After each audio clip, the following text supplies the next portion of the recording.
All right, hey guys. Today I'm going to be talking about my experience with the CZ Shadow 2 versus the Canik SFX Rival.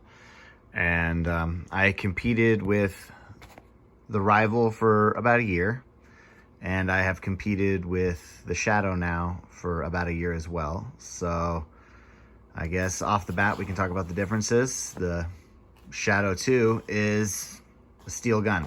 It's a lot heavier. I mean, if you have any experience with heavier versus lighter guns, you know that a heavier gun is going to absorb a little bit more recoil and I suppose feel like less recoil.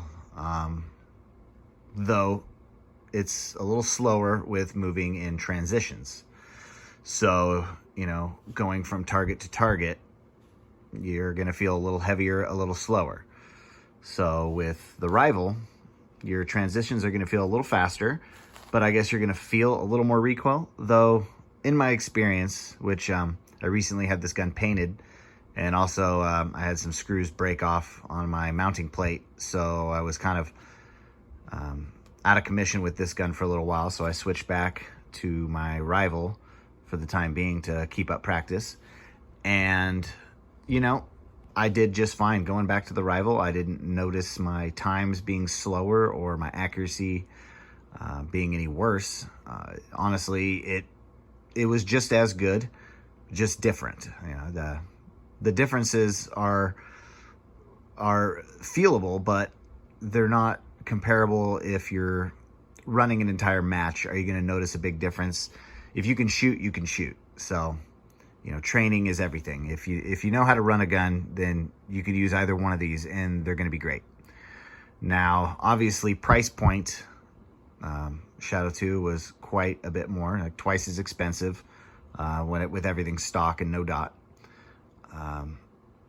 It cost me with this gun, with the optic and the holster, the belts, all that, which I have a black Scorpion gear set up for this gun, and I have a double alpha belt set up for this one, ghost holster, and then the black Scorpion gear holster. But this whole setup to get into competition shooting with the dot, and I mean, we're talking extra mags, and I got the brass kit in here, and I have the recoil kit, so the spring and the I think I just have in this one just the recoil spring, but this is pretty much stock. I did put an upgraded bushing in it and a hammer spring. I think that's all I did on this one, besides the painting and the thumb rest. So yeah, I mean, they're different, but I would say equally as good. I don't feel like I shot better after switching to the Shadow 2. I do enjoy the Shadow 2 a little bit more. I think the grip angle is a little bit nicer for the way I hold the gun. I do like this thumb rest a lot. You can get a thumb rest for the Rival, but I like this one a little bit better.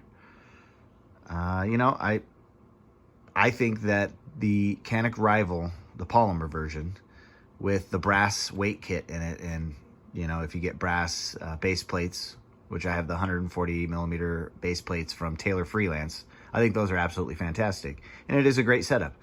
And I was saying it cost me about, I don't know, $1,400 total with the belt and everything, and multiple mags and base plates and upgrades and dot, all of that combined, about $1,400. Now, I got the gun itself stock for like $1,250 for the Shadow 2.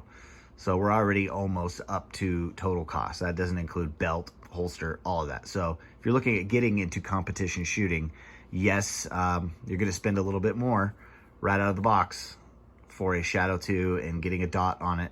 The mounting plate does not come with the gun, so you have to buy that separate, which those are like $75, $80 or something like that. With the Canik, it comes with all the mounting plates you'll need for pretty much any dot that most people are going to buy, whether it be the Seymour footprint or the RMR footprint or Delta Point Pro, Vortex. It has all of those plates available right out of the box. And it does come with a holster. Though the holster it came with, I thought was kind of shitty. It'll work, but, an upgraded holster, I would say, would be one of the first things that you get for that setup.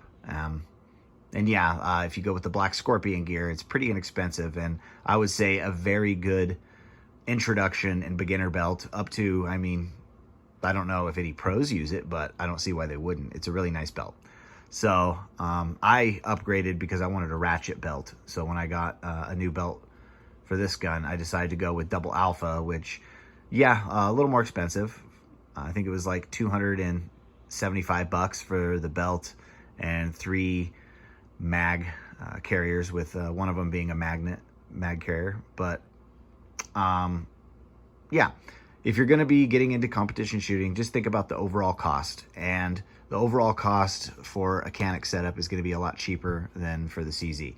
Now, if you prefer the CZ, then shit, go for it. If money is not really a deciding factor, then, go with whatever you think you're going to like more.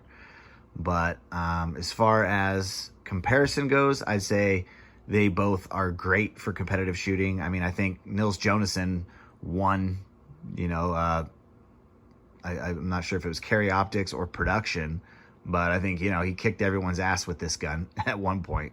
I don't know if he's still using it or if he uses the Rival S, which they do have a Rival S, which is the steel frame version of this gun, which I also did have. I ended up selling it, actually. I wanted to buy something else, so I sold the Rival S so I could buy this and not get yelled at by my wife for spending too much money on gun stuff. But for both of these, I shoot Supervel 124s, and I think out of the box, production